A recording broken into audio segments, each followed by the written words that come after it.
नाम है, गोकुल जिनका धाम है, ऐसे श्री भगवान को बारंबार प्रणाम है।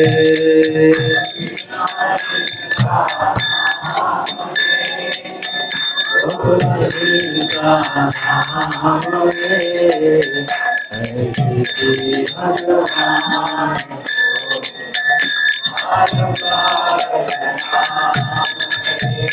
कृष्ण जिनका नाम है, गोकुल जिनका नाम है, ऐसे श्री भगवान को बारंबार प्रणाम है।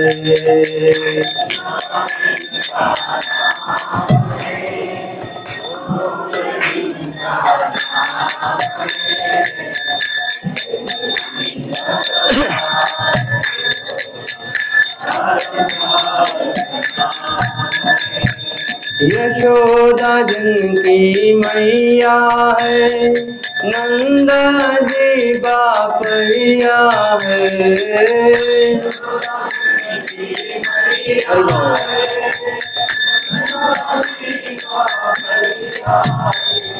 यशोदा जिनकी मैया है, नंद जी बापैया है।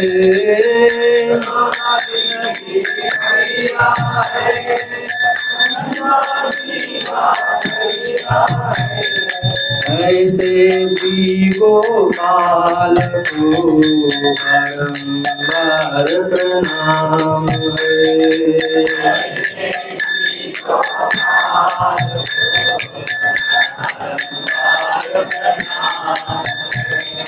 ऐसे श्री गोपाल को बारंबार प्रणाम है।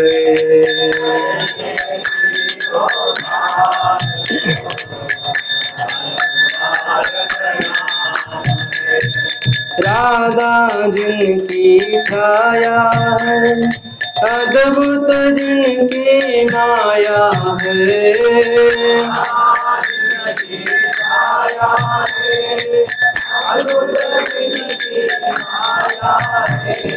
राधा जिनकी छाया है, अद्भुत उनकी माया है।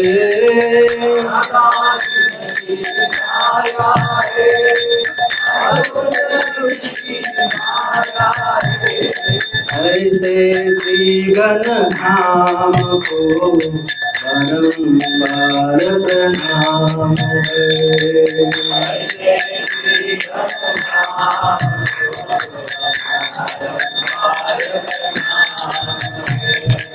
ऐसे श्री घनश्याम को बारंबार प्रणाम है।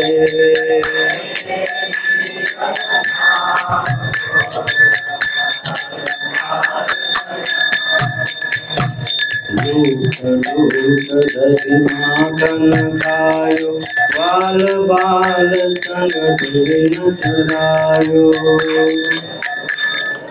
माखन खायो, लूट लूट दधि माखन खायो, बाल बाल संग दिन चुरायो।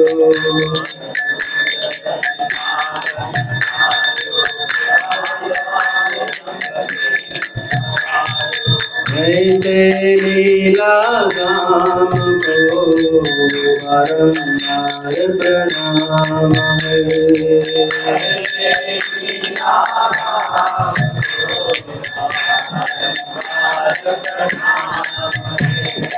ऐसे लीला गाम को बारंबार प्रणाम है।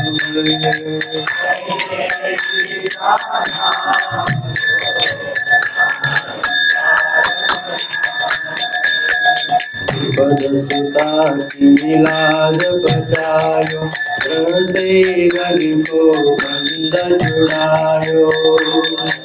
लाज बचायो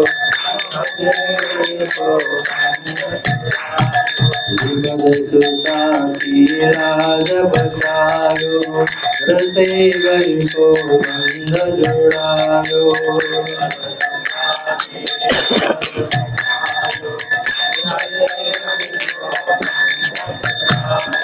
ऐसे कृपा धाम को बारंबार प्रणाम है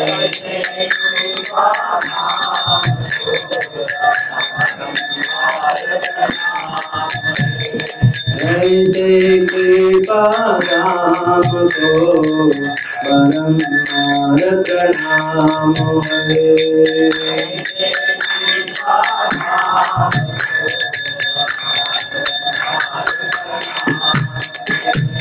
पांडव में युद्ध मचायो अर्जुन को उपदेश सुनायो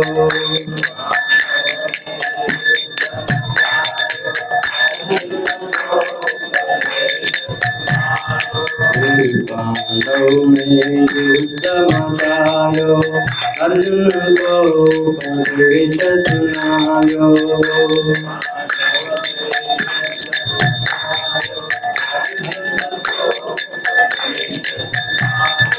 ऐसे श्री भगवान को बारंबार प्रणाम है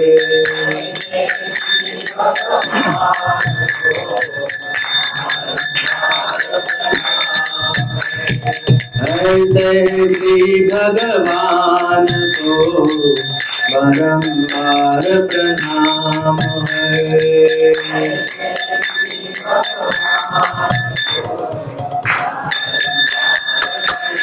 जिनका नाम है गोकुल जिनका धाम है ऐसे श्री भगवान को बारंबार प्रणाम है जिनका नाम है गोकुल जिनका धाम है ऐसे श्री भगवान को ऐसे श्री भगवान को बारंबार प्रणाम है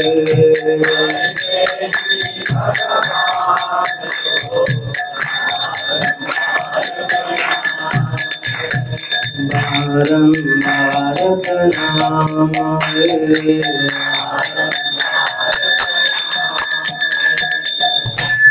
जय राधा माधव कुंज बिहारी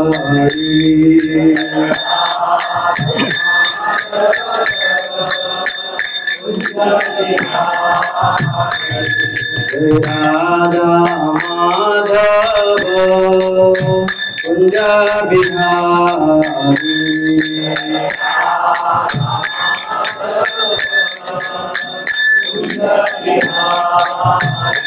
जय गोपी जन वल्लभ गिरिवरधारी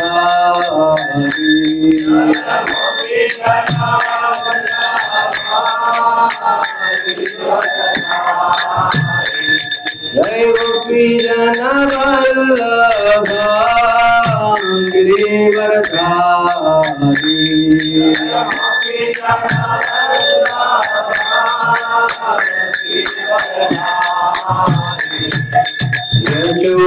यशोदानंदन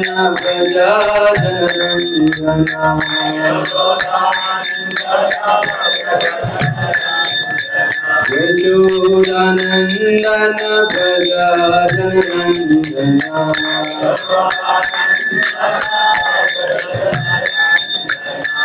यमुना तीरा बनचारी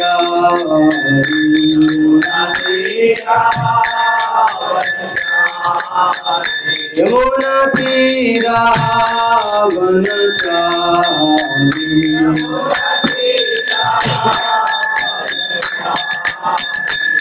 जय राधा माधव बिहारी।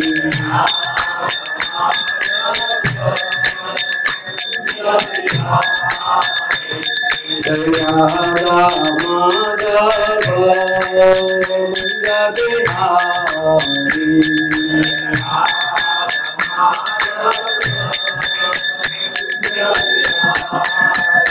हरे कृष्णा कृष्ण कृष्ण हरे हरे, हरे राम राम राम हरे हरे।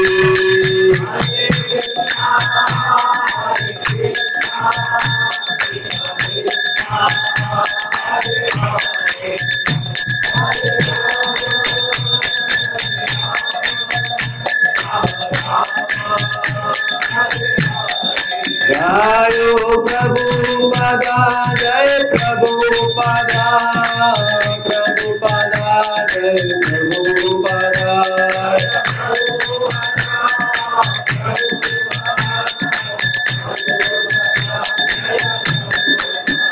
प्रभुपाद प्रभुपाद प्रभुपाद जय जय प्रभुपाद।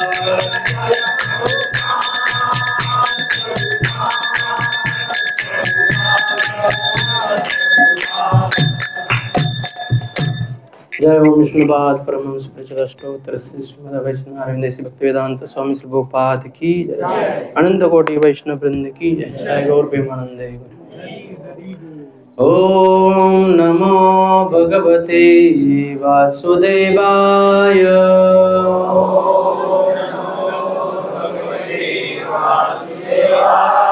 ओम नमो भगवते वासुदेवाय।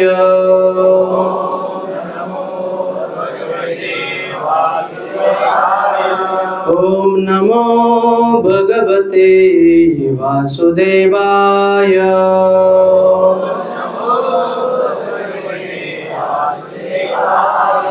नारायणं नमस्कृत्यं नरं चैव नरोत्तमं देवीं सरस्वतीं व्यासं ततो जायमुदीरये। नष्टप्रायेषु भद्रेषु नित्यं भागवत सेवया भगवती उत्तम श्लोके भक्तिर्भवते नैष्टिके। कृष्णाय वासुदेवाय देवकी नंदनाय च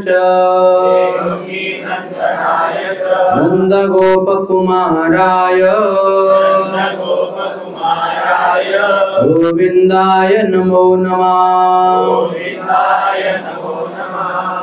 ओम ज्ञानतिमिरन्धस्य ज्ञानाञ्जनशलाकया चक्षुरुन्मिलितं येन तस्मै श्रीगुरवे नमः। श्रीचैतन्यमनोभीष्टं स्थापितं येन भूतले स्वयं रूप कदा मह्यं ददाति स्वपदान्तिकम्।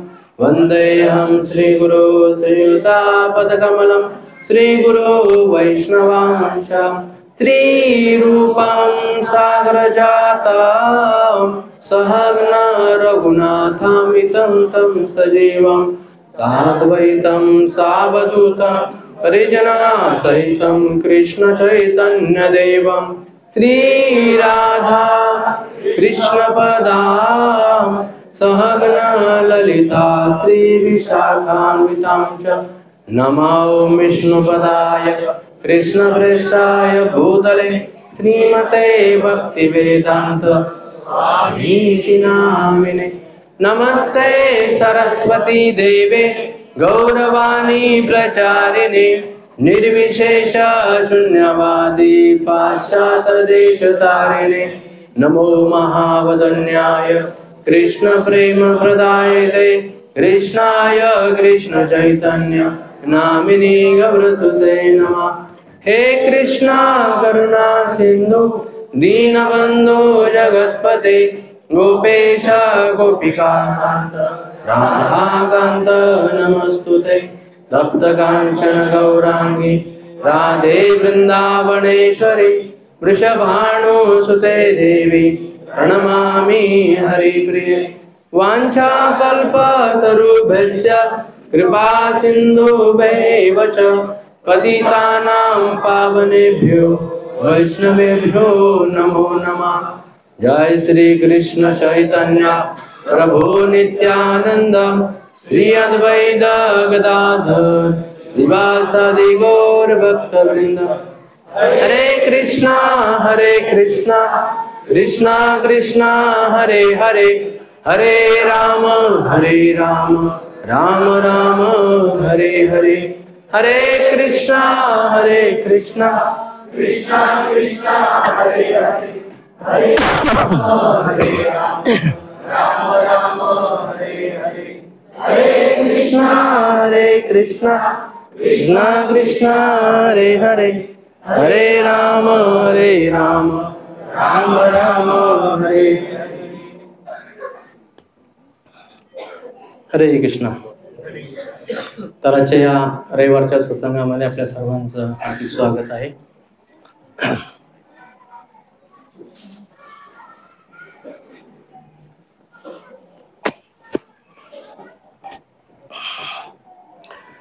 तर काही जवळजवळ 2-3 आज तिसरा रविवार आहे यावेळेस आपण गीता जयंती निमित्त बऱ्याच भक्तांनी सुंदररित्या भगवद्गीता कसं वितरण करायचं आणि कशा प्रकारे प्रबोधनासाठी आपण आपलं एक छोटंसं योगदान म्हणून कशा प्रकारे आपण कार्य करू शकतो हे सर्व बऱ्याच भक्तांनी आपल्याला सांगितलेलं आहे आणि आपण सर्वजण करत आहात। आणि आपण प्रत्येक वर्षी गीता जयंती निमित्त वर्षातून एकदा, खरं तर वर्षभर करायला पाहिजे, पण ह्या कलियुगाच्या ह्या सर्व व्यापामध्ये आपल्याला तेवढा पुरेसा वेळ मिळत नाही आहे आणि म्हणून प्रभुपादांनी वर्षातून एकदा हे काय केलेलं आहे, सर्वांसाठी कंपल्सरी गीता वितरणाचा हा प्रोग्राम ठेवलेला आहे। आणि बरेच भक्तांचे अनुभव आपण ऐकलेले आहेत आणि प्रवचनही आपण ऐकतो, बरेच भक्त आपला अनुभव सांगत असतात। तर असं म्हणलेलं आहे, कुठलंही आपण कार्य करत असतो, ज्यावेळेस आपण भक्ती करत असतो किंवा कुठला एकदा सर्व्हिस करत असतो, जॉब करत असतो, एक अनुभव मिळत असतो आपल्याला, आहे का नाही? असा या जगामध्ये असा एकही व्यक्ती नाही आहे की त्याला अनुभव नाही। संसार करताना पण अनुभव मिळतो, आहे का नाही? म्हणून कुठल्याही क्षेत्रामध्ये गेलं ना एक अनुभव मिळत असतो, आहे ना? तर पुस्तक वितरण जरा करायचं म्हणलं तर त्यावेळेस आपण ते करायला जातो तर तिथला एक वेगळाच अनुभव मिळतो आपल्याला, आहे नाही? आणि म्हणून ह्या विषयी आपण चर्चा करूया।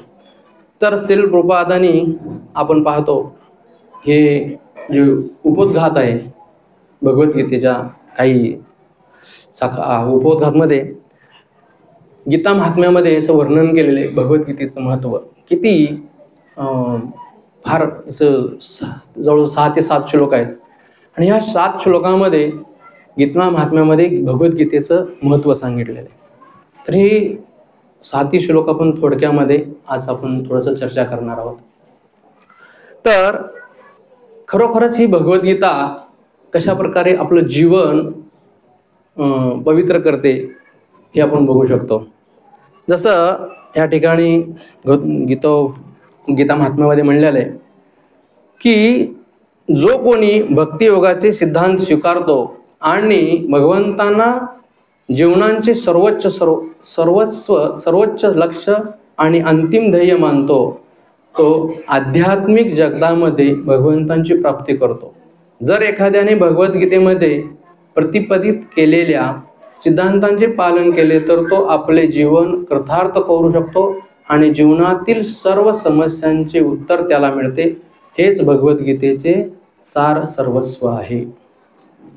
तर जर एखाद्या व्यक्तीने जीवनामध्ये भगवद्गीता जर त्यांनी जीवनामध्ये पालन करायचं त्यानं घेतलं तर संपूर्ण जीवनातून तो काय करतो, मुक्त होतो आणि कशा प्रकारे ह्या सर्व दुःखातून मुक्त होऊन केवळ भगवद्गीतेचं पालन केल्यामुळं त्याला काय होतं, ह्या सर्व दुःखातून मुक्त होतं. तर आपण पाहतो व्यासदेवानी आपल्यासारख्या जीवबद्ध जीवांसाठी विशेष करून आपण पाहतो की व्यासदेवांची सगळे आपल्याला ही विशेष कृपा आहे ना. कारण कलियुगामध्ये आपण कसे आहोत हे व्यासदेवांना माहिती आहे. सुमंद मंद मत्तयो मंद भाग्य उपद्रता है ना. म्हणून व्यासदेवानी इतकी सर्व ग्रंथ लिहिले, 4 वेद है ना, 18 पुराण, 108 उपनिषद, इतिहास, भूगोल, रामायण, महाभारत, जे काही आपण हे ज्ञान, आध्यात्मिक ज्ञान, भौतिक ज्ञान जे पाहतो, ही सर्व कसं आहे, ही सर्व व्यास उच्चिष्ट आहे. आणि ही सर्व ज्ञान हे व्यासदेवानी खास आपल्यासाठी काय केलेले, लिहून ठेवलेले आहे ना. कारण पहिलं सगळे श्रुतीधर असायचे, एकदा श्रवण केलं की त्यांना पुन्हा काही लिहून ठेवण्याची आवश्यकता नव्हती. परंतु आपणाला तसं आहे का, एखाद्याचं नाव बी जर लक्षात ठेवायचं म्हटलं तर 10 वेळेस विचार करावा लागतं, कोण भेटलं होतं, मग त्याचा फोन नंबर आणखीन तर मग अवघडच आहे की नाही. म्हणून आपण एखादा नाव किंवा एखादा फोन नंबर देखील आपण आता स्मरण करू शकत नाहीये. परंतु पूर्वीच्या काळी एकदा वेदांचं अध्ययन केले, एकदा पठण केले, मग त्यांना द्विवेदी, त्रिवेदी, चतुर्वेदी म्हणलेले. कारण त्यांनी 4दा, 3दा, 2दा काय केलेले, वेदांचा अभ्यास केलेले, म्हणून त्यांना चतुर्वेदी म्हणलेले. ज्यांनी 4 वेळेस वेदांचा अभ्यास केलेले त्याला चतुर्वेदी म्हणलेले है ना. ज्यांनी 3दा केले त्यांना त्रिवेदी म्हणलेले है ना. तर असं प्रकार केलेले, सगळं वेदांचा अभ्यास केलेले. तर ज्यावेळेस आपण पाहतो व्यासदेवानी सर्व ही वेद पुराण सर्व काही लिहून ठेवलं, आणि हे सर्व लिहून ठेवल्यावर देखील आपण पाहतो की त्यांच्या जीवनामध्ये ते देखील काय होते, असंतुष्ट होते. आता विचार करा, ज्या व्यक्तीने एवढं सगळे ग्रंथांची रचना केलेली, 4 वेद, 18 पुराण, 108 उपनिषद, इतिहास, महाभारत, भूगोल, इतकं सगळं काही ग्रंथ आहे. आपण एक छोटीशी कविता लिहितो तर आपल्याला किती अभिमान वाटतो की बघा माझी कविता आहे, किती सुंदर मी लेखन केलेले. कोणी संतुष्ट असो नाही तर नसो, आपण मात्र संतुष्ट असतो. परंतु व्यासदेव एवढं सगळं लिहून देखील असंतुष्ट होते. आणि विचार करा, एवढं असंतोषातून ज्यावेळेस त्यांनी विचार केलं की अरे मी हे सर्व जगाच्या कल्याणासाठी लिहिलेलं आहे, त्यांच्या आनंदासाठी लिहिलेलं आहे, मीच आनंदी नाहीये तर ते कसं काय आनंदी होतील. आणि म्हणून व्यासदेवांनी काय केलं, त्यांचे गुरु जे नारद मुनी आहेत त्यांना विचारलं, जिज्ञासा केली की ते म्हणाले की हे गुरुवर्य, मी ह्या जगाच्या कल्याणासाठी सर्व काही लिहिलेलं आहे, परंतु मी संतुष्ट नाहीये, मी समाधान नाहीये, मला काय केलं पाहिजे. आणि मग त्यावेळेस नारद मुनी त्यावेळेस त्यांना म्हणतात की हे व्यासदेव, तुम्ही अनेक जीवांच्या कल्याणासाठी तुम्ही ही ग्रंथांची रचना केलेली आहे, वेदांची पुराणाची रचना केलेली आहे, परंतु जे मुख्य ग्रंथ आहे, जे भागवत पुराण आहे, त्याची तुम्ही रचना केलेली नाही किंवा भगवंतांची तुम्ही स्तुती केलेली नाहीये. आणि म्हणून तुम्ही काय करा, भगवंतांची विशेष स्तुती करा. आणि मग श्रीमद भागवतांची काय केलेली, व्यासदेवानी हे रचना केलेली आहे. आणि म्हणून ज्यावेळेस आपण पाहतो की ही सर्व ग्रंथ व्यासदेवानी लिहिली त्यावेळेस ते संतुष्ट नव्हते, पण जसं श्रीमद भागवत त्यांनी लिहिलं तर ते कसे झाले, आनंदी झाले. आणि म्हणून पाहतो हा भागवत जो ग्रंथ आहे, गीता आणि भागवत, हे 2 असे ग्रंथ आहेत, हे संपूर्ण वैदिक ज्ञानाचा सार आहे. म्हणून जितके काही ग्रंथ आहेत ह्या संपूर्ण वैदिक ज्ञानाचा गीता आणि भागवत हे सार आहे.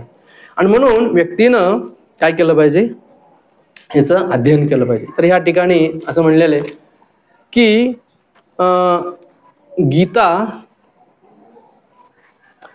गीता शास्त्रविदम पुण्यम य पठेत प्रेतम पुमान.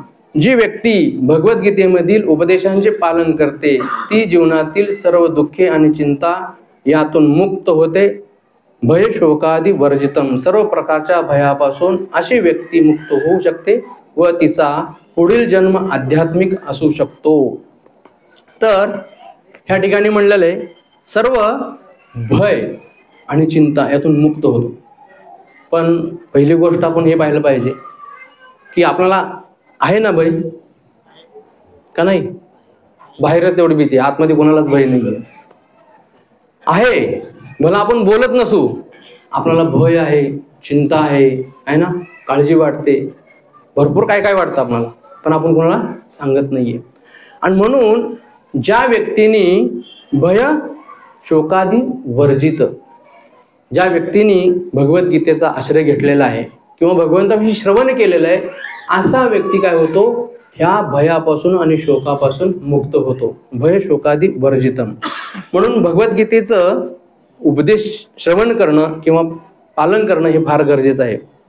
म्हणून या भौतिक जगामध्ये आपण पाहतो खूप दुःख आहे, खूप कष्ट आहेत आणि प्रत्येक व्यक्ती भयभीत आहे आणि प्रत्येकाचं भय वेगळं आहे. लहान मुलांचं भय वेगळं आहे, त्याला वाटतं अरे उद्या परीक्षा आहे, आपण अभ्यास केलेलाच नाही, काय करायचं आता, उद्याचा अभ्यासक्रम झालेला नाही आहे ना. किंवा एखादा इंजिनियर असेल, त्याला उद्याचं प्रोजेक्ट बनवायचा असेल तर त्याची बॉसची त्याला भीती आहे ना. आणखीन एखादा भिकारी असेल, त्याला वाटतं त्याला आजचं झालं उद्या कसं होईल. म्हणजे प्रत्येकाचं ना दुःख कसं आहे, वेगळा, वेगळी समस्या आहे. आणि त्यामुळं ह्या जगामध्ये प्रत्येकाला चिंता आहे, भय आहे आणि ह्या भयानं आणि दुःखानं पीडित झालेला व्यक्ती आहे.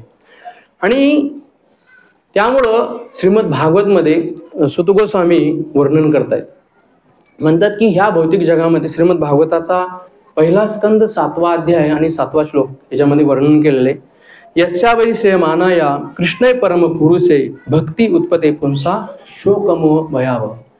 तर ह्याच्यामध्ये सुत गोस्वामी वर्णन करतात की प्रत्येक व्यक्ती ह्या भौतिक जगामध्ये, मग तो एका मुंगीपासून ते ब्रह्मदेवापर्यंत सगळे भयभीत आहेत है ना. एका मुंगीपासून ते ब्रह्मदेवापर्यंत सगळे भयभीत आहेत. आणि असा व्यक्ती ज्यावेळेस यस्यावरी श्रेयमानाया, म्हणजे ज्यावेळेस तो व्यक्ती भगवंताविषयी श्रवण करतो, यस्यावरी श्रेयमानाया कृष्ण परम पुरुष आहे, भगवान श्रीकृष्ण कसे आहेत, हे परम पुरुष आहेत, त्यांच्याविषयी तो श्रवण कीर्तन करतो. आणि ही श्रवण केल्यानंतर काय होतं, हृदयामध्ये भक्ती उत्पते पुंसा, हृदयामध्ये भक्ती जागृत होते है ना. ज्यावेळेस आपण श्रवण कीर्तन करतो, नामजप करतो, शास्त्रांचं अध्ययन करतो, तर त्याचे हे परिणाम आहेत, हे व्हायला पाहिजे. काय व्हायला पाहिजे, भक्ती उत्पते पुंसा शोक मोह भयापह. हे 3 आहेत ना, शोक, मोह आणि भय, हे हृदयातून पूर्णपणे नष्ट झालं पाहिजे है ना. जर होत नसेल तर समजायचं आपलं श्रवण कीर्तन भगवंताविषयी व्यवस्थित होत नाहीये है ना. आणि म्हणून भगवद्गीता असेल किंवा भागवत असेल, आपल्याला हेच सांगतं, ह्या शोकातून, ह्या भयातून आपल्याला जर मुक्त व्हायचं असेल तर आपण काय केलं पाहिजे, भगवद्गीता असेल किंवा भागवतम असेल किंवा भगवंताविषयी आपण काय केलं पाहिजे, श्रवण कीर्तन हे केलं पाहिजे. भक्ती उत्पते पुंसा शोक मोह भयापह. तर ही भगवद्गीता आपल्याला सांगते. आणि भगवद्गीतेच्या काही गीता महात्म्यामध्ये असं सांगितलेलं आहे की गीता ध्यानशीलस्य प्राणायाम परसच नैव संती पापानी पूर्वजन्मी कृतानीच. तर ही जी भगवद्गीता आहे असं लिहिलेलं आहे, जर एखाद्याने भगवद्गीतेचे प्रामाणिकपणे व गांभीर्याने अध्ययन केले तर भगवंतांच्या कृपेने त्याच्या पूर्वजन्मातील दुष्कर्माचा त्याच्यावर किंचितही परिणाम होत नाही. भगवद्गीतेच्या शेवटच्या अध्यायामध्ये भगवंत स्पष्टपणे घोषणा करतात की, तर हा पुढचा श्लोक आहे, तर ह्या अध्यायामध्ये म्हणले गीता ध्यान शीलस्य प्राणायाम प्रशच, म्हणजे ते म्हणतात की प्रामाणिकपणे 2 गोष्टी ह्या श्लोकामध्ये फार महत्त्वपूर्ण सांगितले. आपण दररोज जर गीतेचं अध्ययन करत असेल तर ह्या गोष्टी लक्षात ठेवलं पाहिजे. प्रामाणिकपणे आणि गांभीर्यानं भगवद्गीतेचं काय केलं पाहिजे, अध्ययन केलं पाहिजे. प्रामाणिकपणे, नियमितपणे, नित्यम भागवत सेवया जसं आपण म्हणतो ना, तसं नियमितपणे आपण प्रामाणिकपणे भगवद्गीतेचं अध्ययन केलं पाहिजे आणि गांभीर्य असलं पाहिजे. अध्ययन केले तर भगवंतांच्या कृपेने त्याच्यावरील पूर्वजन्मातील दुष्कर्माचा त्याच्यावर किंचितही परिणाम होत नाहीये. असं नाही की आपण गीता वाचतोय म्हणजे आपल्या प्रयत्नानं आपल्यावर पूर्वजन्माचा परिणाम होणार नाही, असं नाहीये. भगवंतांच्या कृपेनं है ना, त्याच्यावरती काय करतील, भगवंत कृपा करतील आणि निश्चितपणे त्याच्यावर कुठलाही प्रकारचा दुष्परिणाम होणार नाहीये. आणि म्हणून या ठिकाणी आपण पाहतो की ज्यावेळेस श्री चैतन्य महाप्रभू दक्षिण भारत यात्रा करत होते आणि ही दक्षिण भारत यात्रा करत असताना चैतन्य महाप्रभू आपण पाहतो खेडेपाड्यात जायचे, हरिनाम संकीर्तन करायचे, अनेक लोकांना हरिनाम द्यायचे. आणि असं करत करत असताना ज्यावेळेस ते श्रीरंगम मंदिरामध्ये गेले आणि त्या ठिकाणी गेल्यानंतर महाप्रभूंनी पाहिलं की अनेक लोक त्या ठिकाणी रंगनाथांच्या दर्शनासाठी आलेले आणि महाप्रभूंनी त्या ठिकाणी सुंदररित्या नृत्य केलं, कीर्तन केलं आणि महाविष्णूंचं त्या ठिकाणी भगवंतांचं दर्शन केलं. आणि केल्यानंतर काही दिवस त्या ठिकाणी चैतन्य महाप्रभू निवास केला आणि निवास केल्यानंतर त्या ठिकाणी एक जो ब्राह्मण होता, हा ब्राह्मण काय करत होता, गीतेचं पठण करत होता. आणि हा गीतेचं पठण करत असताना आपण पाहतो त्याच्या गुरुनी त्याला आज्ञा दिली होती की तू दररोज काय कर, गीतेचं पठण कर.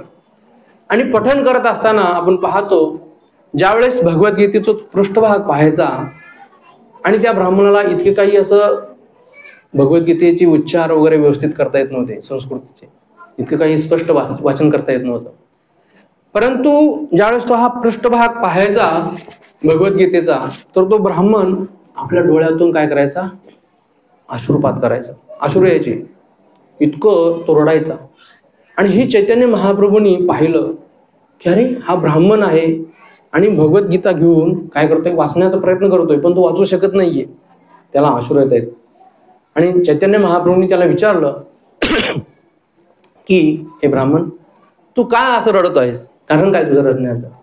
त्यावेळेस तो ब्राह्मण म्हणाला की माझ्या गुरूंच्या मी आज्ञेचं पालन करत आहे, मी प्रामाणिकपणे दररोज गीतेचं पठण करतो आणि गीतेचं पठण करत असताना ज्यावेळेस मी हे पृष्ठभाग पाहतो त्यावेळेस मला खूप अश्रू अनावर होतात आणि मी रडू लागतो.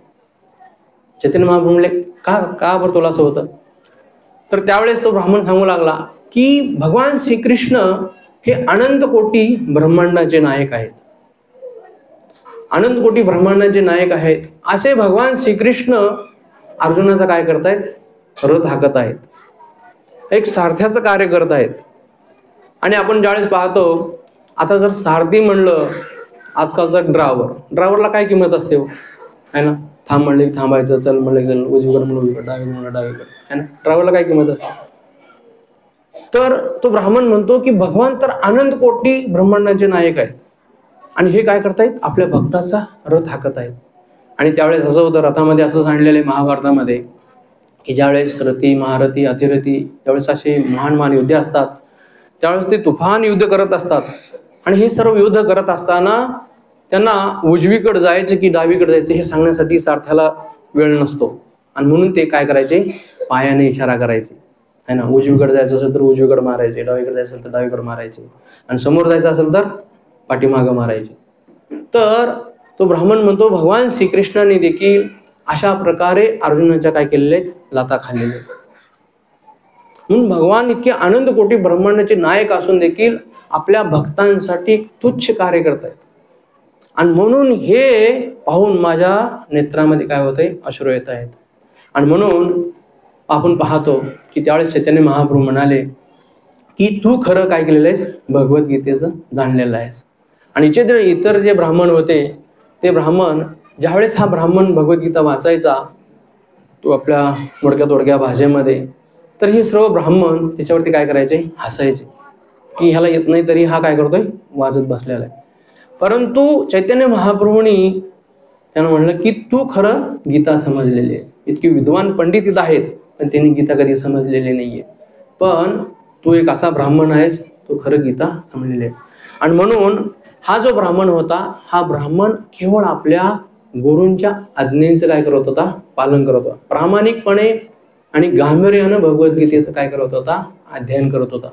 आणि म्हणून आपण देखील प्रामाणिकपणे, भलं कित्येक वेळेस आपल्याला समस्या असते, है ना, आपल्याला ज्यावेळेस आपण गीता वाचन करतो, है ना, तर काही समजत नाही, पहिल्यांदा दुसऱ्यांदा कित्येक वेळेस गीता समजते, कारण इतकं म्हणजे टफ आहे. म्हणजे आपण तसं बघायला गेलं तर काही टफ नाहीये, पण आपण त्याच्यामध्ये कधी शिरतच नाहीये, काही गांभीर्य ती घेत नाही जीवनामध्ये, किंवा तुषंतीच्या रमंतीच्या कधी आपण करत नाही, सारखं बोलत नाहीये. कधीतरी आपण बसतो वाचायला म्हणून आपल्याला काय होते, ती अवघड जाते. आणि म्हणून ह्या ठिकाणी हा ब्राह्मण प्रामाणिकपणे आणि गांभीर्यानं ह्या दोन गोष्टी आपल्या गुरूंच्या आज्ञेचं तो पालन करत होता. तर तिसऱ्या ह्या भगवद्गीतेच्या श्लोकामध्ये या ठिकाणी असं म्हणलेलं आहे की असा व्यक्ती ज्यावेळेस मग तू कितीही पापी असणार आहे ना, किती पाप केलं जरी असला आणि तो जर भगवंतांचा जर आश्रय घेतला तर तो सर्व पापातून काय होतो, मुक्त होतो. म्हणून भगवान श्रीकृष्ण गीतेमध्ये म्हणतात, सर्व धर्म परित्याज्य माम एकम शरणमजम अहम तम सर्व पापेभ्यो मोक्षायशमी मासच.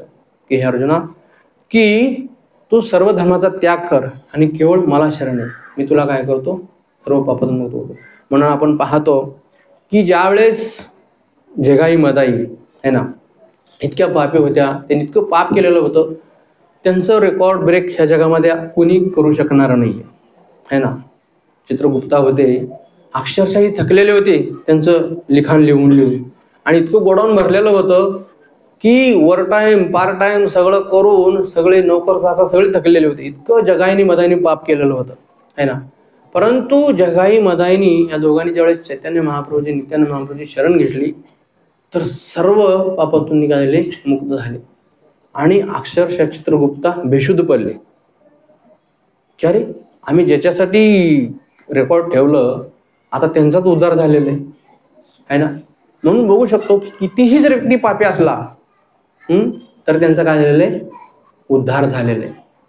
ज्यानं येतो चलो हरिनाम उद्धारिलो, ज्यांनी कोणी हरिनाम घेतलेले त्याचा उद्धार झालेलं आहे. म्हणून या ठिकाणी भगवान श्रीकृष्ण वर्णन करतात की कितीही व्यक्ती जरी पापी असला तर त्याचा निश्चितपणे काय होणार आहे, उद्धार होणार आहे. पुढं तिसऱ्या श्लोकामध्ये सांगितलेलं आहे की मलिने मोचने पुंसा जल स्नान देणे देणे सुकृत गीतामृत स्नान संसार मलनाशनम है ना. तर या श्लोकाचा तात्पर्य असा आहे, प्रतिदिन मनुष्य पाण्याने स्नान करून स्वच्छ होत असेल, परंतु जर एखाद्याने एकदा सुद्धा पवित्र जलरूपी भगवद्गीतेमध्ये स्नान केले तर त्याची भौतिक जीवनाची मलिनता पूर्णपणे नष्ट होते है ना. मलिने मोचने पुंसा जल स्नान देणे देणे, आपण दररोज स्नान करतो का है ना, करतो का नाही, निश्चितपणे हे काय सांगण्याची गोष्ट नाहीये, करतोच. एकदा करतो, दोनदा करतो, कधी तीनदा करतो है ना, आणि केलंच पाहिजे.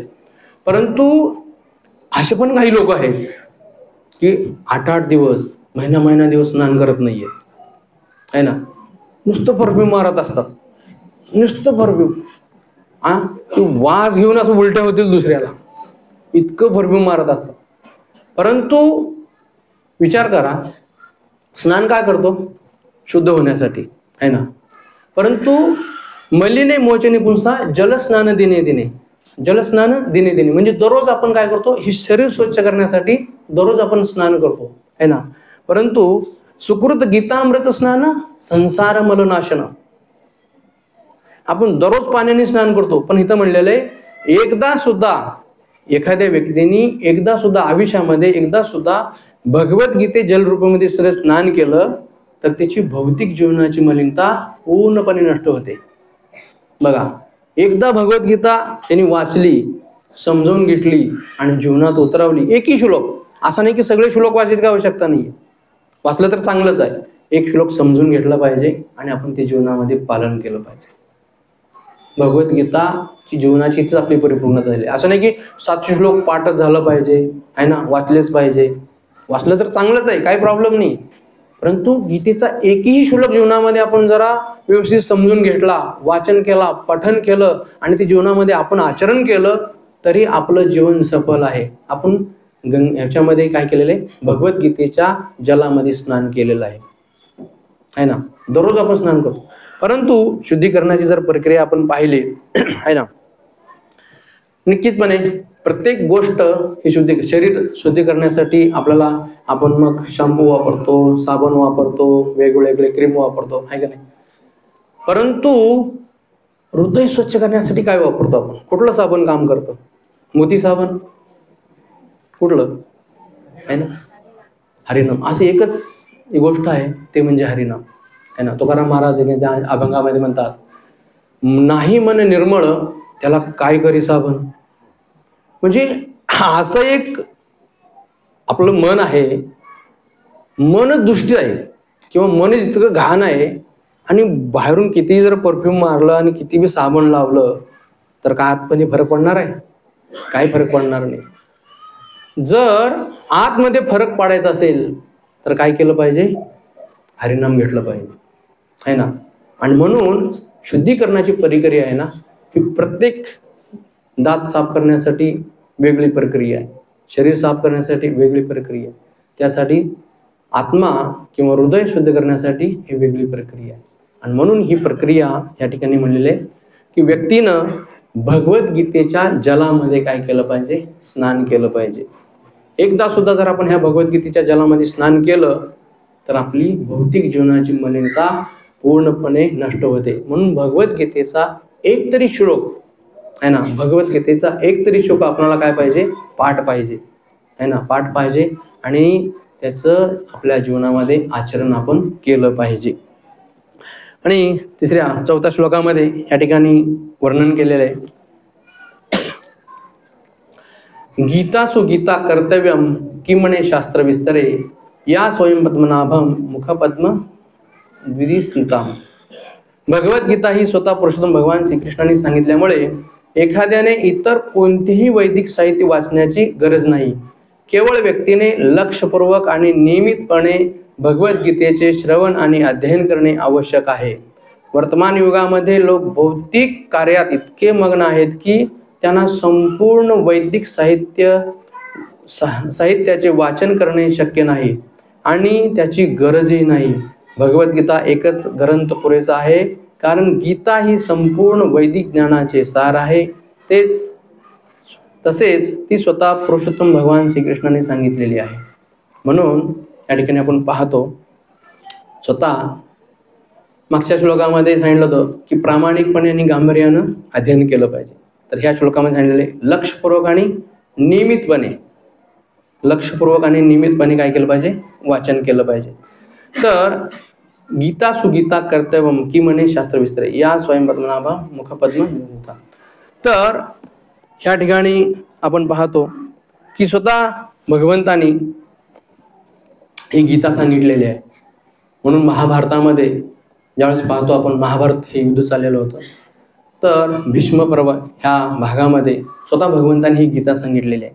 आणि ही गीता आपण पाहतो, विशेष करून तसं पाहायला गेलं तर भगवंताला आपल्याला ही गीता सांगायची होती आहे ना, परंतु एक माध्यम या नात्याने अर्जुनाच्या मार्फत भगवंतानी ही गीता आपल्याला सर्वांना सांगितलेली आहे ना.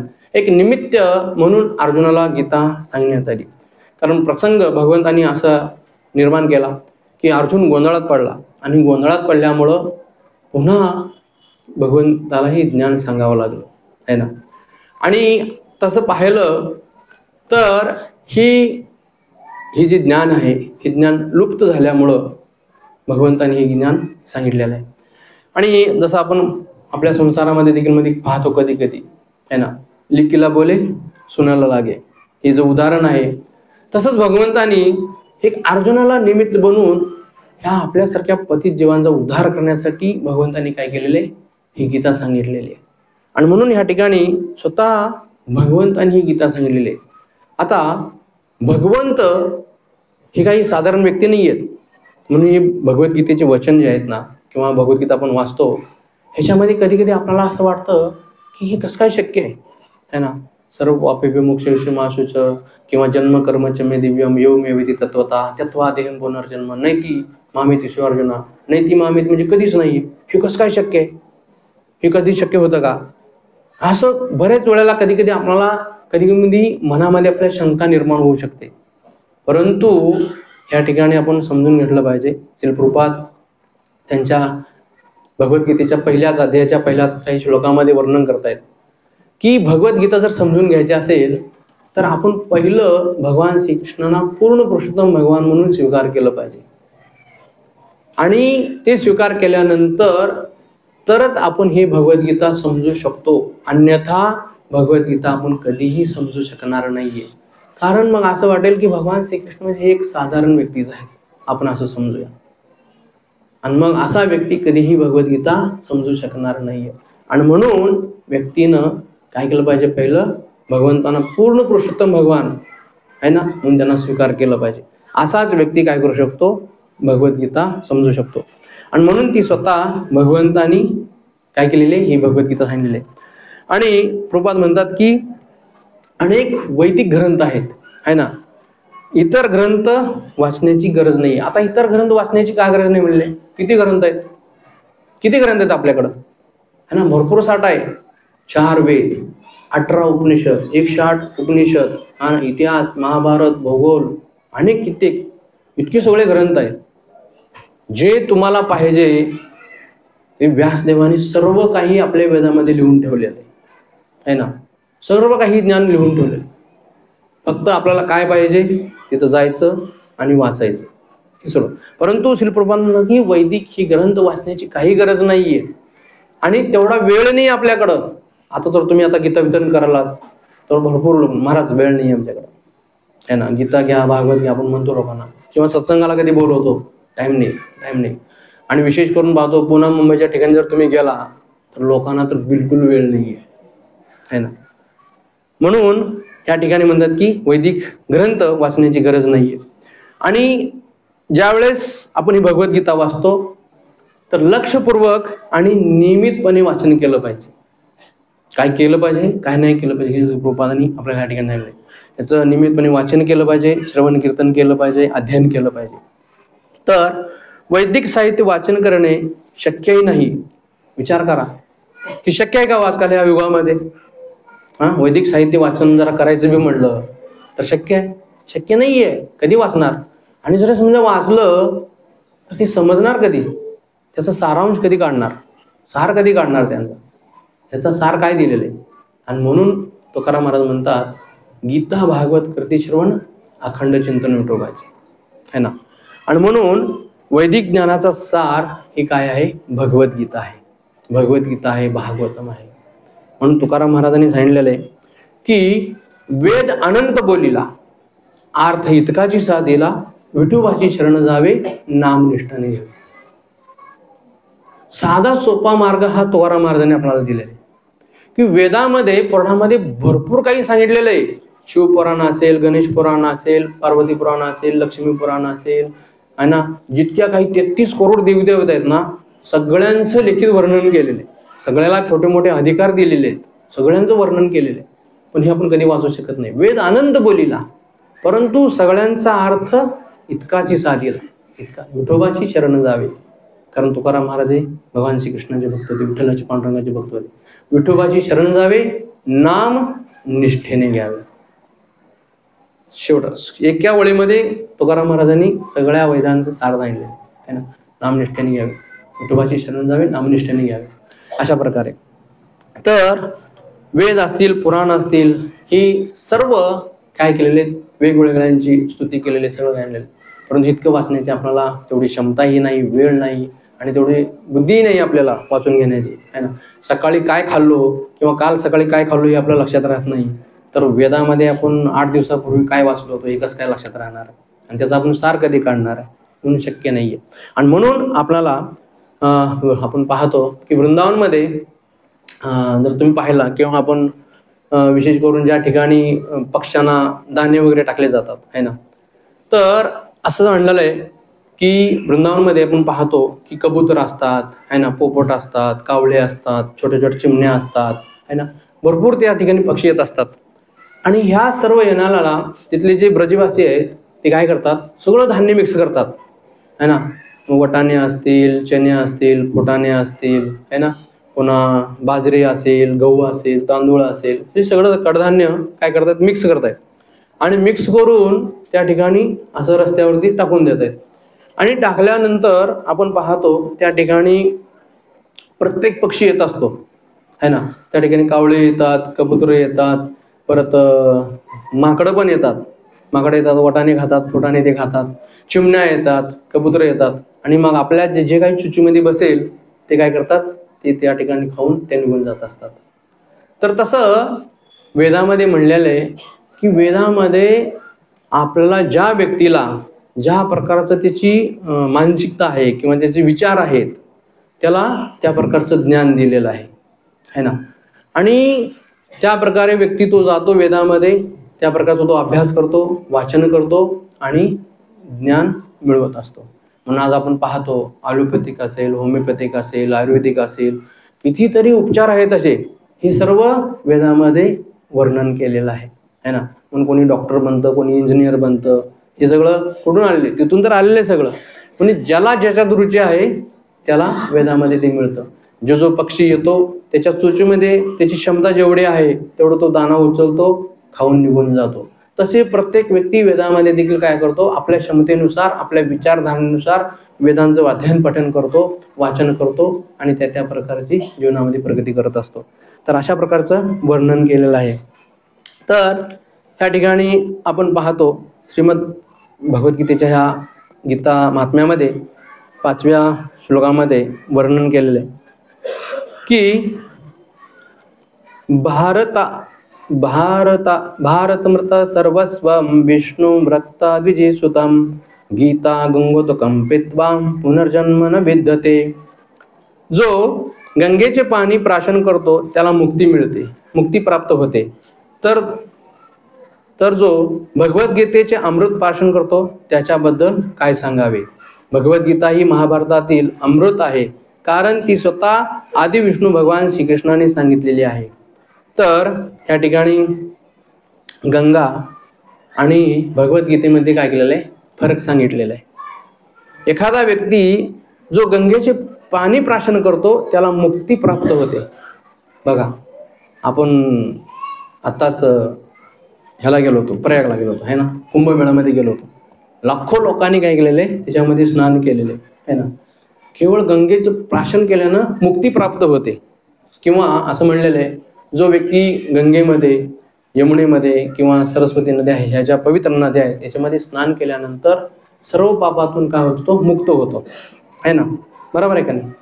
आपण त्यासाठी तर जातो आहे का नाही. ज्यावेळेस तीर्थाला जातो आपण, तीर्थांमध्ये स्नान करतो आणि आपलं वाटतं की आता बस, कारण कित्येक लोकांचा उद्देश तो तर असतो की बाबा एकदा तरी गंगेमध्ये काय केलं पाहिजे, स्नान केलं पाहिजे, कारण त्याशिवाय आपलं पाप धुतलं जाणार नाही. तर ह्या ठिकाणी असं म्हणलेलं आहे, जर एखादा व्यक्ती गंगेमध्ये केवळ स्नान केल्यानं त्याला मुक्ती मिळत असेल किंवा सर्व पापातून तो मुक्त होत असेल है ना, परंतु जर एखाद्याने भगवद्गीता है ना, भगवद्गीते तर तो भगवद्गीतेचे अमृत प्राशन केले तर त्याच्याबद्दल काय सांगावे. म्हणजे गंगेपेक्षा भगवद्गीतेचं ज्ञान किंवा भगवद्गीता हे काय, अमृत आहे. आणि म्हणून अमृत का म्हणलेलं याला, कारण आपण पाहतो की ज्यावेळेस शुकदेव गोस्वामी महाराज भागवत कथा करत होते परीक्षित महाराजांना, आणि हे करत असताना ज्यावेळेस 7 दिवसामध्ये मृत्यू होणार होता परीक्षित महाराजांचा, तर परीक्षित महाराजांनी ओळखलं की आता आपल्याकडे फक्त 7 दिवस आहेत है ना. आणि 7 दिवस आहेत म्हणल्यानंतर ते सर्व आपलं राज परिवार सगळं काही त्यांनी त्याग केलं आणि गंगाकाठी जाऊन शुकदेव गोस्वामीकडून भागवत श्रवण केले. आणि श्रवण केल्यानंतर त्या ठिकाणी हजारो ऋषीमुनी आले आणि त्या सभेमध्ये आपण पाहतो शुकदेव गोस्वामी हे भागवताचं वर्णन करतायत, परीक्षित महाराज श्रवण करतायत. आणि हे सर्व वार्ता देवलोकामध्ये पोहोचली आणि देवलोकामध्ये पोहोचल्यानंतर सर्व देवतांनी अमृताचा कलश आणला.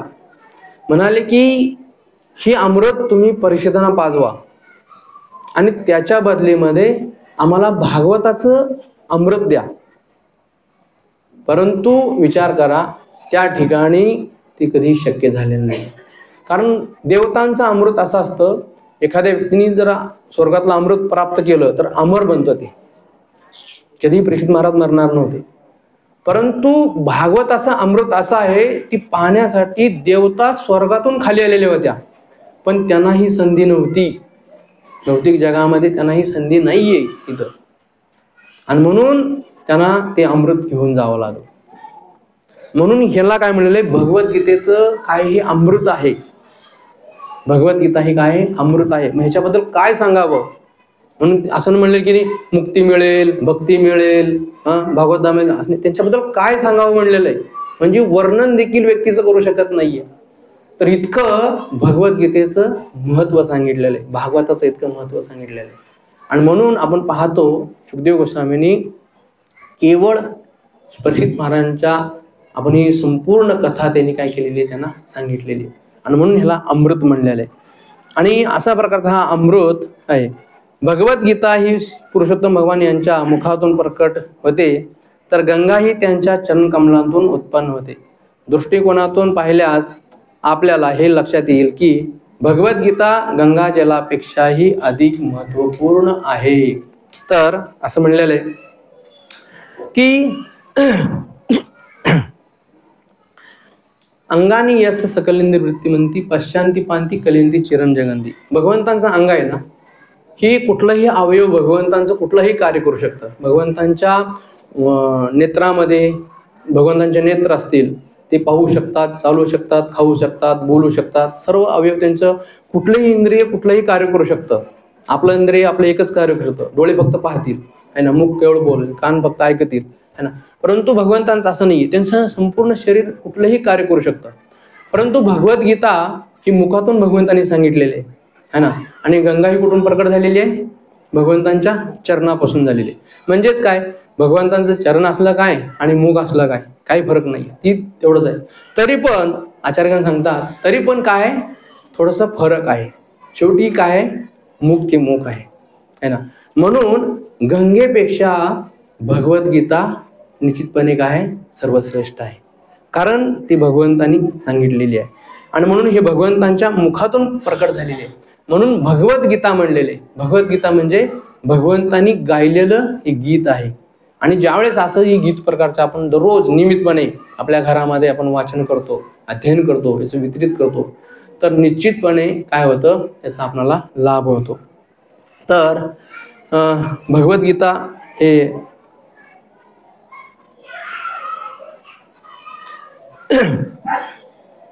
भगवंतांनी हे सांगितल्यामुळं हे परिपूर्ण आहे, याच्यामध्ये कुठल्याही प्रकारची त्रुटी नाहीये. तर भगवद्गीतेच्या ह्या 6व्या श्लोकामध्ये असं वर्णन केलेलं आहे. सर्व उपनिषद गावो दोग्धा गोपाल नंदनम पार्थवर्ष सुधीर भक्ता दुग्धम गीतामृतम महत. सर्व उपदेशनाचे सार असलेले गीता उपनिषद किंवा भगवद्गीता ही एका गायीप्रमाणे आहे आणि गोपाल म्हणून विख्यात असलेले भगवान श्रीकृष्ण तिचे दूध काढत आहेत. अर्जुन हा वासराप्रमाणे आहे, तर विद्वान आणि शुद्ध भक्त हे भगवद्गीतेचे अमृततुल्य दूध प्राशन करणारे आहेत. तर ह्या श्लोकामध्ये असं वर्णन केलेलं आहे.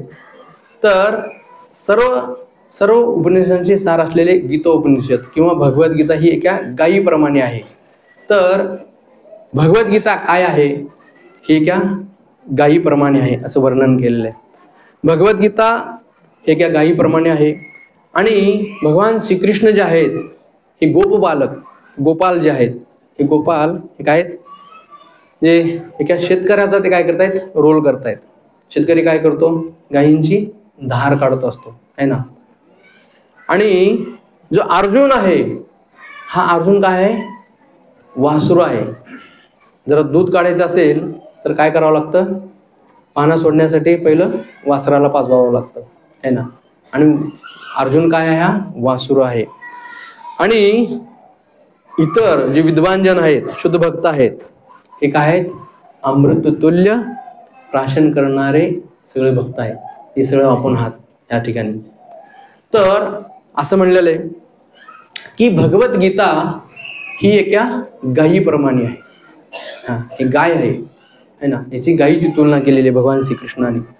आणि जर गायीचं जर दूध काढायचं असेल, त्याचं पालन पोषण करायचं असेल, तर हा शेतकरी सर्व करत असतो. ते भगवान श्रीकृष्ण काय करत आहेत, स्वतः आहेत. आणि अर्जुन मात्र काय आहे, एक वासरू आहे. भगवान श्रीकृष्णाने त्याला सांगितलेली गीता आहे ना. आणि एवढंच नाही, ज्यावेळेस आपण पाहतो की ज्यावेळेस दूध काढतो शेतकरी, नंतर काय करतात, तो एकटाच पितो का, नाही, तो काय करतो, आपण घरामध्ये सर्वांना देतो आहे का नाही. सर्वांना देतो. ज्याच्याकडं 15-15, 20-20 लिटर दूध आहे, तो एकटाच पितो का, नाही, तो काय करतो, इतरांना देऊन टाकतो. तसंच हे अमृत प्राशन करणारे भक्त म्हणजे कोण आहेत, हे सर्व आपण आहोत. आणि हे शुद्ध भक्त जे आहेत, तुष्यंतीच्या रमंतीच्या भगवान श्रीकृष्णांच्या कथामध्ये रममान होणारे जे भक्त आहेत, त्यांना रममान होणं म्हणजे काय, त्याच्यामध्ये मग्न होणं. तुष्यंतीच्या रमंतीच्या हे भगवद्गीतेमध्ये भगवंतांचे शुद्ध भक्त ज्यावेळेस एकत्र येतात, आल्यानंतर केवळ भगवंताविषयी काय करत असतात, ते चर्चा करत असतात. आणि ही चर्चा म्हणजे काय, ही चर्चा म्हणजे ही काही साधारण चर्चा नसते. आणि इतकी चर्चा करतात तुष्यंतीच्या रमंतीचं, म्हणजे किती वेळ गेला, काय झालं त्यांना काही समजत नाहीये. तर ते एकमेकांमध्ये काय करत असतात, तुष्यंतीच्या रमंतीचं, म्हणजे ते आदान प्रदान करत असतात ज्ञानांचं. आणि त्याला म्हणलेलं आहे ते अमृताचं खरं काय करतायत, ते दुधाचं अमृताचं कधी पान करत असतात. म्हणून शुद्ध भक्त भगवद्गीतेचं अशा प्रकारे काय करतायत, पान करतायत. आणि म्हणून आपण पाहतो की आज भगवद्गीता जर समजून घ्यायची असेल, किंवा आपण एवं परंपरा प्राप्त निधम राज ऋषी होतो स काले न महता योग नष्ट परंतप. म्हणून ही भगवद्गीता अर्जुनाने काय केली, भगवान श्रीकृष्णाने हे अर्जुनाला ही गीता सांगितली. आणि म्हणून ही गीता जी आहे, ही गीतेचं ज्ञान अशा प्रकारे परंपरेमध्ये आलेलं आहे. आणि म्हणून परंपरा ज्यावेळेस हे आपण ऐकतो हे परंपरेमध्ये ज्ञान, तर निश्चितपणे आपल्याला देखील काय होतं, तुष्यंतीच्या रमंतीचं आपल्यालाही प्राप्त होतं. तर ह्या श्लोकामध्ये, शेवटच्या श्लोकामध्ये असं वर्णन केलेलं आहे की एक शास्त्र देवकी पुत्र गीतम एको देव देवकी पुत्र एवं एको मंत्रस्य नामानि यानी कर्मानि तस्य देवस्य सेवा. तर ह्या ठिकाणी वर्तमान काळात लोक एकच शास्त्र, एकच परमेश्वर, एकच धर्म आणि एकच व्यवसाय करण्यासाठी अत्यंत उत्सुक आहेत. म्हणून एक शास्त्र देवकी पुत्र गीतम, अखिल विश्वाकरिता भगवद्गीता हे एकच शास्त्र असावेत. तर ह्या ठिकाणी आपण पाहतो असं म्हणतात की आज समाजामध्ये जर पाहिलं की सर्वांना एकच कार्य करण्यासाठी आवडतं, पण एकच कार्य कसं असावं हे गीता महात्म्यामध्ये वर्णन केलेलं आहे. एको देवो देवकी पुत्र एवं, अखिल विश्वाकरिता श्रीकृष्ण एकच परमेश्वर असावे, है ना. आज आपण पाहतो की भारतामध्ये विशेष करून आपण पाहतो की 33 करोड देवी देवता आपण सर्वांना मानतो, आहे का नाही. आणि कोण मग गणेशची उपासना करतो, शिवजीची, कोण खंडोबाची, कोण म्हसोबाची, वेगवेगळ्या देवतांची आपण पूजा करतो, आहे ना. आणि आपल्यालाच कळत नाही की नेमकं काय केलं पाहिजे, है ना. म्हणून ह्या ठिकाणी म्हणलेलं आहे की एको देवो देवकी पुत्र एवं, अखिल विश्वाकरिता श्रीकृष्ण एकच परमेश्वर असावेत, है ना, इतर कोणी नाहीये. आणि म्हणून पाहतो इतक्या जरी 33 करोड देवदेवी जरी असल्या तर भगवान श्रीकृष्णांना आपण एकच परमेश्वर असल्याचंही स्वीकारलं पाहिजे. एको मंत्रस्य नामानी, ते म्हणतात पुढं एकच मंत्र असावा. आणि आज आपण पाहतो कलियुगामध्ये अनेक मंत्र आहेत, है ना. कोण ओम नमो भगवते म्हणतं, कोण ओम नमो भगवते वासुदेवाय म्हणतं, ओम नमो नारायण म्हणतं, है ना. कोण वेगवेगळे मंत्र हे करत असतात. परंतु श्री प्रभुपादांनी ह्या तात्पर्यामध्ये कुठला मंत्र असावा ते पूर्णपणे दिलेले. एकच मंत्र म्हणजे तो म्हणजे महामंत्र, हरे कृष्णा कृष्णा कृष्णा हरे हरे, हरे राम राम राम हरे हरे, असा एकच महामंत्र असावा. आणि तोही पूर्ण महामंत्र हा चैतन्यमय एकच मंत्र असावा. कारण ह्या महामंत्रामध्ये असं म्हणलेलं आहे की कलियुगामध्ये हा फार फायदेशीर मंत्र सांगितलेला आहे ना. बाकीचे मंत्र कार्य करतील नाही असं नाहीये, परंतु हा जो महामंत्र आहे ना, असं म्हणलेलं आहे की जो कोणी हा महामंत्राचा जप करतो तर ह्या महामंत्रामध्ये सर्व मंत्र येतात आणि त्याला वेगळं जपायची आवश्यकता नाहीये. आणि म्हणून कलियुगामध्ये ह्याला महामंत्र म्हणलेलं आहे. आणि म्हणून ब्रह्मदेवाने नारद मुनीला सांगितलेला हा मंत्र आहे. कली उपनिषदमध्ये सांगितलेलं आहे की इति षोडशक नामनं कली कल्मश नाशनम नातोर प्रतरोपाय सर्व वेदेषु दृश्यते. म्हणून ह्या कलियुगातलं कल्मश दूर करण्यासाठी ब्रह्मदेवानी नारद मुनीला कलियुगाच्या उद्धारासाठी दिलेला हा मंत्र आहे. इति षोडशक नामनं कली कल्मश नाशनम. म्हणून ह्या 16 अक्षरी महामंत्र आहे ना, ह्या 16 अक्षरी महामंत्रामध्ये इति षोडशक नाम कली कल्मश नाशनम, ह्या कल्मशातले हे जी कल्मश आहे त्या कलियुगातली कली कल्मश नाशनम, नातोर परतोर उपाय, इतर कुठलाही उपाय नाही, नातोर परतो उपाय सर्व वेदेषु दृश्यते. हा संपूर्ण वैदिक ज्ञानाचा काय आहे, सार आहे, वेदाचा पुराणाचा सार आहे. आणि म्हणून हा महामंत्र ब्रह्मदेवाने दिलेला आहे. आणि म्हणून आपण काय करतो, श्री चैतन्य महाप्रभूंनी आपल्याला हे हरिनाम दिलेलं आहे ना. आणि म्हणून या हरिनामाचा आपण इतका मोठा जप करतो आपण, है ना. कित्येक लोकांना म्हणतो की बाबा एवढं मोठं तुम्ही काय मंत्र देता. मंत्र म्हणल्यानंतर कसं एक छोटंसं असलं पाहिजे, है ना. नाही तर राम राम राम राम राम, कृष्ण कृष्ण कृष्ण, किंवा दुसरं कुठलं तरी असं आम्ही म्हणतो विठ्ठल पांडुरंग. निश्चितपणे भगवंतांचं नाव घेतलं तर त्याचा फायदा होणारच आहे. परंतु हे कलियुगामध्ये हा काय दिलेला आहे, आचार्यांनी हा बोनाफाईड केलेला आहे, मान्यता प्राप्त हा मंत्र आहे. आणि म्हणून याचं आपण काय केलं पाहिजे, हा एको मंत्रस्य नामाने, एकच मंत्र असला पाहिजे, ते म्हणजे हरे कृष्ण महामंत्र. पुढं ते म्हणतात की एकोस्य तस्य देवस्य सेवा. एकच सेवा असली पाहिजे, ते म्हणजे काय, सर्वांसाठी एकच कर्म असावेत, आणि ते म्हणजे भगवंतांची प्रेममयी भक्ती.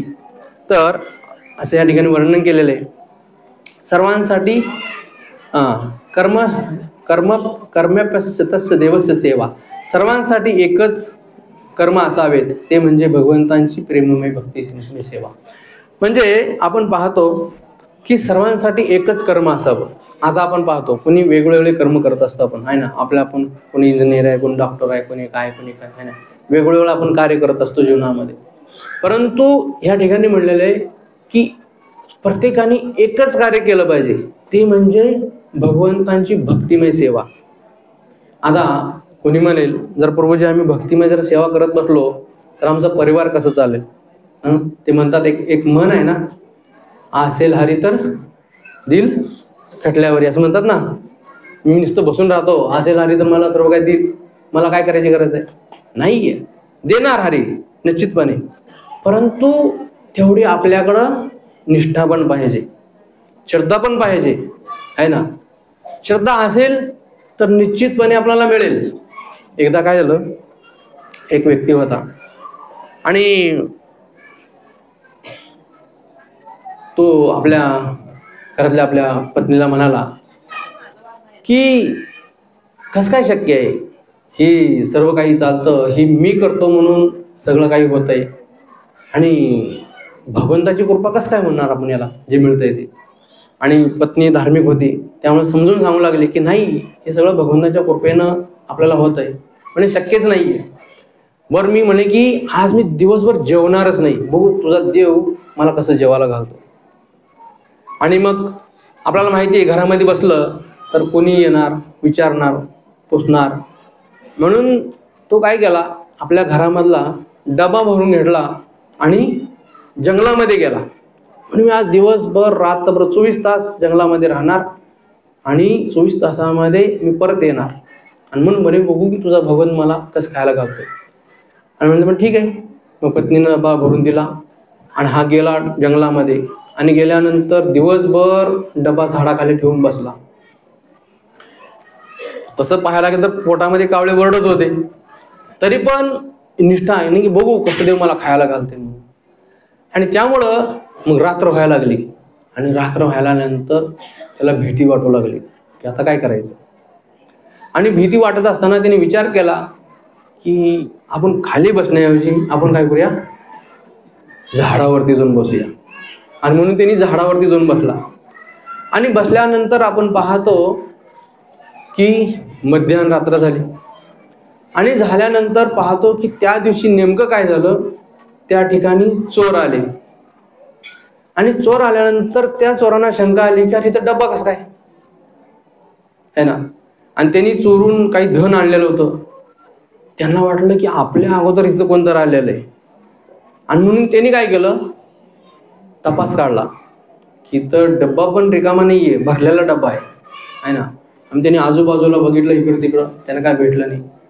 पण त्याच्यातलं एकाने पाहिलं वरती, तर वरती हे मासे बसलेले होते.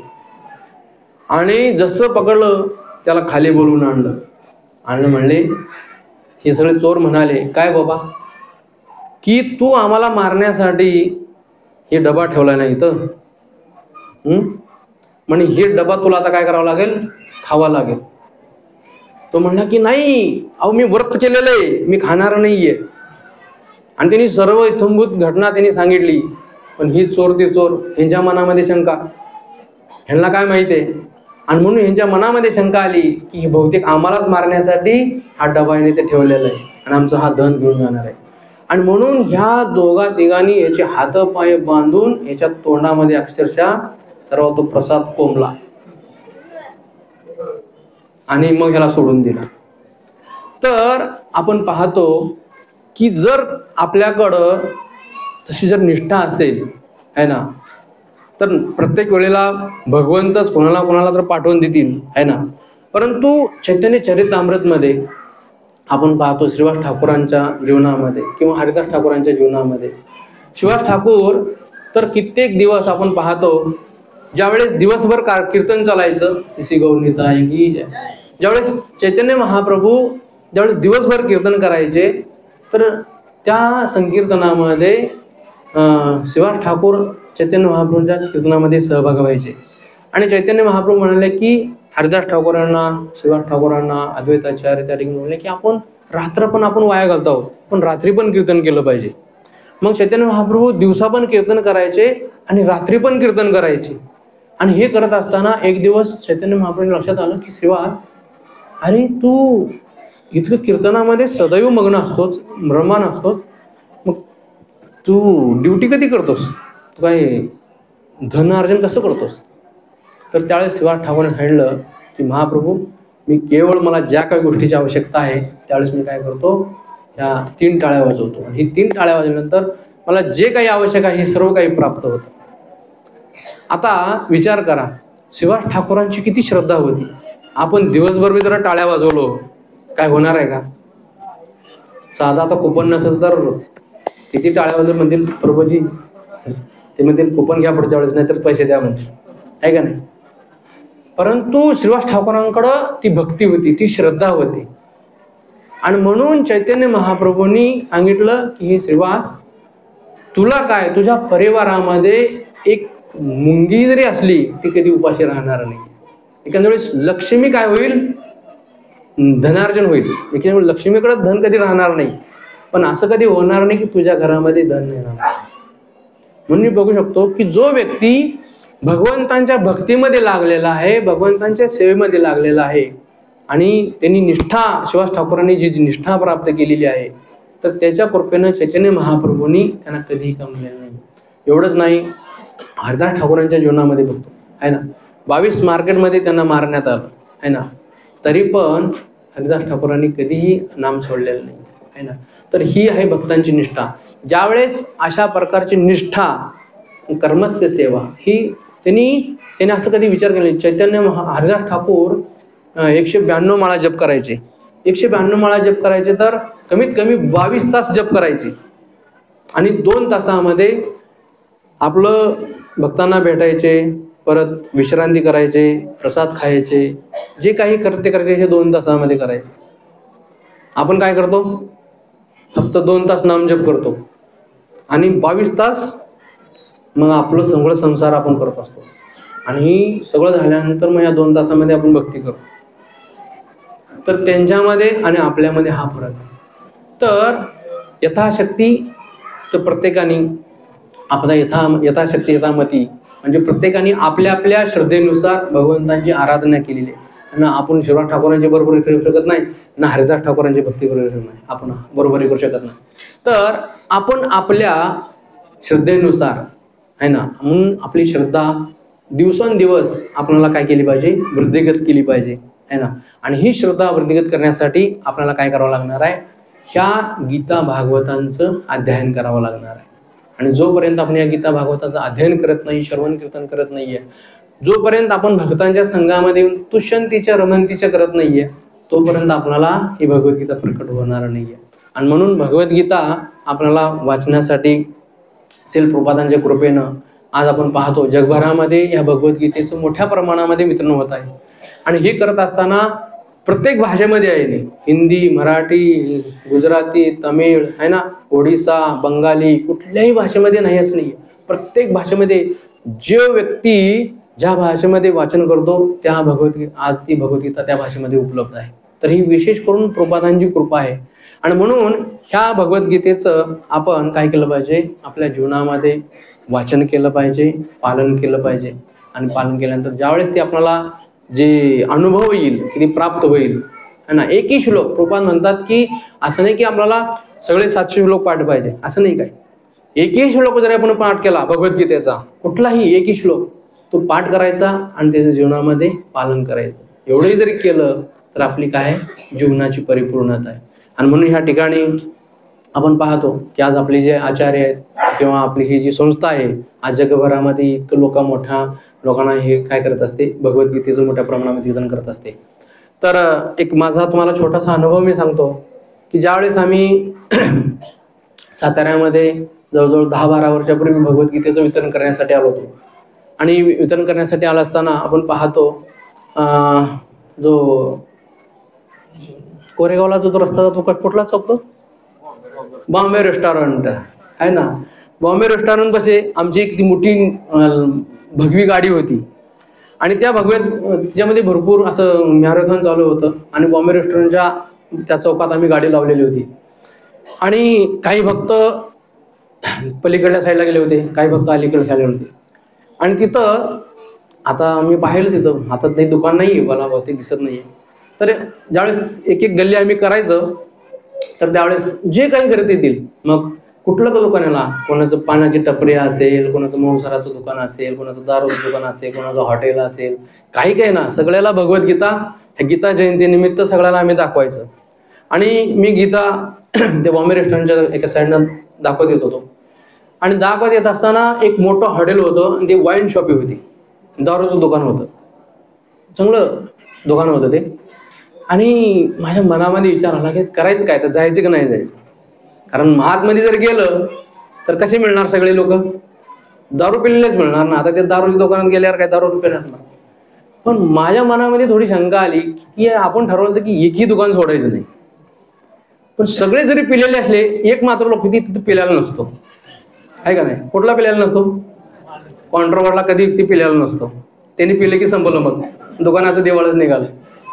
म्हणलं आपण त्याला तरी देऊन यायचं. म्हणलं बाकीच्याला काय आपण बघायचं नाही, इकडे तिकडं टेबलावर काय फिरायचं नाही, पण काउंटरवर मात्र नक्की जायचं. म्हणलं चला जाऊया. मग मी गेलो तिथं आणि गेल्यानंतर मी त्यांना सांगितलं की म्हणलं ही भगवद्गीता आहे, जशी आहे तशी घ्या आणि सवलतीच्या दरामध्ये आहे, सगळं काही संस्कृत श्लोक आहे, भाषांतर आहे, तात्पर्य आहे. आणि विशेष करून आपल्यासाठी प्रभुपादांनी मराठीमध्ये आपल्यासाठी उपलब्ध करून दिले. त्यांना सगळं काही सांगितलं. आणि मग त्यानं म्हणलं की नाही महाराज, आम्हाला काही शक्य नाही आहे. म्हणलं ठीक आहे. मग मी तेवढं सांगून आम्ही आलो, परत येत होतो. तेवढ्यात मागून आवाज आला, महाराज. म्हणले इकडे या. म्हणे काय झालं. मग गेलो तर त्यानं बघितलं तर सगळं एकदम पिलेला होता. आता काय करायचं म्हणलं, पिलेला होता. म्हणला तुम्ही काय करताय माहिती आहे का. म्हणे अशा अपवित्र ठिकाणी तुम्ही भगवद्गीतेचं तुम्ही काय करताय, वितरण करताय. मला तुम्ही असं नाही केलं पाहिजे, कारण ही भगवद्गीता ही पवित्र ग्रंथ आहे आणि अशा अपवित्र ठिकाणी तुम्ही आणलं नाही पाहिजे. म्हणलं बाबा तुम्हाला एवढं तरी समजलं. म्हणलं चांगलं आहे, कमी ही पवित्र ग्रंथ ही तरी तुम्हाला समजलं. म्हणलं विचार करा, म्हणलं की ही पवित्र ग्रंथ आहे ना, मग अपवित्र जरी ठिकाणी आला तर मग हा पवित्र ग्रंथ अपवित्र कसा होऊ शकतो. जर भगवद्गीता पवित्र असेल आणि कुठेही जर अपवित्र जर ठिकाणी गेली तर मग हा पवित्र कसा ग्रंथ होऊ शकतो. म्हणलं गीता ही पवित्रच आहे. जरी आपण अपवित्र असलो, म्हणून कधी कधी लोक मांसाहार केलं मंदिरात येत नाहीत, गीतेला स्पर्श करत नाहीत. नाही महाराज मी खाल्लेलं आहे, मी पिलेलं आहे ना. आम्ही जबरदस्तीने नाही घ्या, तुम्ही पवित्र होणार. तर ही भगवद्गीतेमध्ये इतकी शुद्धता आहे. एखादा व्यक्ती कुठल्याही परिस्थितीमध्ये असला, जाणते अजाणतेपणी जर त्याला भगवद्गीतेचा जर स्पर्श झाला तर त्याला निश्चितपणे असं म्हणलेलं आहे की त्याला पुढचा जन्म निश्चितपणे मनुष्याचा मिळणार आहे. एकदा कोणी भगवंताचा प्रसाद खाल्लेला आहे, एकदा कोणी गीतेला स्पर्श केलेला आहे, एकदा कोणी भगवद्गीतेचं वाचन केलेलं आहे, अशा मनुष्याला निश्चितपणे पुढचा जन्म पुन्हा मनुष्याचा निश्चितपणे आहे. आणि म्हणून घाबरण्याची आवश्यकता नाही आहे. आणि म्हणून आपण अशा व्यक्तींना कितीही जरी पटवून सांगितलं तर कधी कधी मान्य करत नाही. पण कमीत कमी एवढं तरी कळतं की भगवद्गीता ही काय आहे, पवित्र ग्रंथ आहे. आणि म्हणून असं म्हणलेलं आहे की कधीही आपण असं विचार नाही केला पाहिजे की अरे आपण त्यांना जर दिलं नाही तुम्ही त्याचा उद्धार कसा होणार, त्यांना समजणार कधी मग. आणि म्हणून जारे देखो तारे को कृष्ण उपदेश, है ना. चैतन्य महाप्रभूंनी ही भविष्यवाणी केलेली. आणि म्हणून जो भेटेल त्याला आपण काय करायचं आहे, ह्या महिन्यामध्ये भगवद्गीतेचं वितरण करायचं आहे. असं कधी म्हणायचं नाही. कित्येक मुस्लिम लोकांनी देखील आमच्याकडून भगवद्गीता घेतलेली, मांसाहारांच्या दुकानामध्ये अशा व्यक्तींनी देखील भगवद्गीता घेतलेली. का? कारण भगवद्गीता असा एकमेव ग्रंथ आहे की जीवनाची परिपूर्णता करून देणार आहे. आणि जर आपण त्यांना तेच नाही दिलं तर मग त्यांचा उद्धार होणार कसा, है ना. आणि म्हणून ही भगवद्गीता आपण आपल्या वर्षभरामध्ये जेव्हा आपले काही कार्यक्रम असतील, है ना, विशेष करून आपण पाहतो कुणाच्या आपण लग्नाला जातो, कुणाच्या वाढदिवसाला जातो, कुणाच्या वास्तुशांतीला जातो, कुणाच्या सुखदुःखांच्या कार्यक्रमाला जातो. वर्षभरामध्ये असे भरपूर आपण कार्यक्रम करत असतो, है ना. मग ह्या वेळेस आपण काही ना काही आपण त्यांच्या घरला घेऊन जातो, है ना. गिफ्ट घेऊन जातो, है ना. काही खेळणी घेऊन जातो, एखादा घड्याळ घेऊन जातो, है ना, किंवा एखादा फुलाचा गुच्छा घेऊन जातो, कुणाचा हार घेऊन जातो, काही ना काही घेऊन जातो. मग त्यावेळेस आपण जर भगवद्गीता आपण अशा व्यक्तींना दिली तर त्यांना ह्या भगवद्गीतेचा देखील लाभ होतो. म्हणून आमची सर्वांना विनंती आहे की प्रत्येकाने कमीत कमी आपल्यासाठी स्वतःसाठी वर्षभरासाठी कमीत कमी आपण 10 लग्न तरी अटेंड करू शकतो किंवा 10 प्रोग्राम तरी वर्षामध्ये आपण करतो. कुणाचा बारसा असेल, कुणाचा वाढदिवस असेल, है ना, कुणाचं लग्न असेल, कुणाचं वास्तुशांती असेल, काही ना काही आपण प्रोग्राम करत असतो. तर ह्या वर्षभरासाठी आपल्यासाठी कमीत कमी प्रत्येकाने 10 गीतं तरी आपण घेऊन ठेवल्या पाहिजे, है ना. आणि ही भगवद्गीता कशा आहेत, एकदम पूर्ण पॅक आहेत. काय ठेवल्यानंतर काही भिजणार नाहीत, कुजणार नाहीत, खराब होणार नाही, काही नाही, है ना. ही भगवद्गीता आपण इतरांना गिफ्ट द्यायचं. त्यांना आहे म्हटलं तरी त्यांना द्यायचं, ते दुसऱ्या कोणाला देईल, दुसरा तिसऱ्याला देईल, तिसरा चौथ्याला देईल, कोणाला कोणा ही भगवद्गीता देईल. इतर गोष्टी देण्यापेक्षा आपण काय करू शकतो, आजकाल देशामध्ये पण चाललेलं आहे ना, स्वदेशी, है ना, स्वदेशी.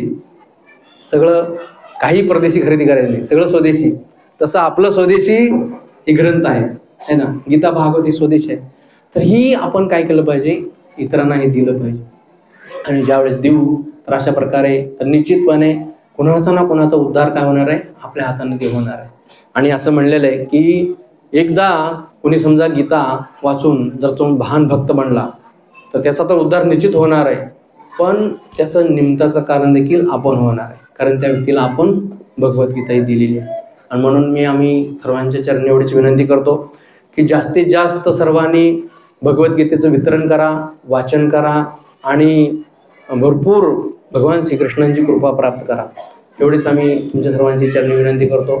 कारण आता येत्या 1 तारखेला डिसेंबर महिन्यामध्ये संपूर्ण महिनाभर जवळजवळ संपूर्ण इस्कॉनमध्ये, संपूर्ण भारतभरामध्ये किंवा संपूर्ण जगभरामध्ये श्री कृपादांनी ही संस्था स्थापन केली आणि याचं मोठ्या प्रमाणामध्ये आध्यात्मिक ग्रंथांचं वितरण होतं. आणि तीही मोठ्या सवलतीच्या दरामध्ये, है ना. जर ही भगवद्गीता जर तुम्ही जानेवारीमध्ये घ्यायला गेला तर 200 ते 250 रुपयाला 250 रुपयाला भगवद्गीता आपल्याला भेटते. म्हणून ह्या महिन्यामध्ये 180 रुपयाला भगवद्गीता आहे. हे देखील मोठा बहिणी भेट आहे आणि सवलतीच्या दरामध्ये मिळत आहे. तर कृपया आम्ही सर्वांना विनंती करतो, या सुवर्ण संधीचा लाभ घ्या आणि आपले मनुष्य जीवन सार्थक करा. ठीक आहे. हरे कृष्णा. कोणाला काही प्रश्न असेल तर एखादा विचारू शकता किंवा नंतर भेटू शकता. हरे कृष्ण. श्री प्रभुपाद की जय.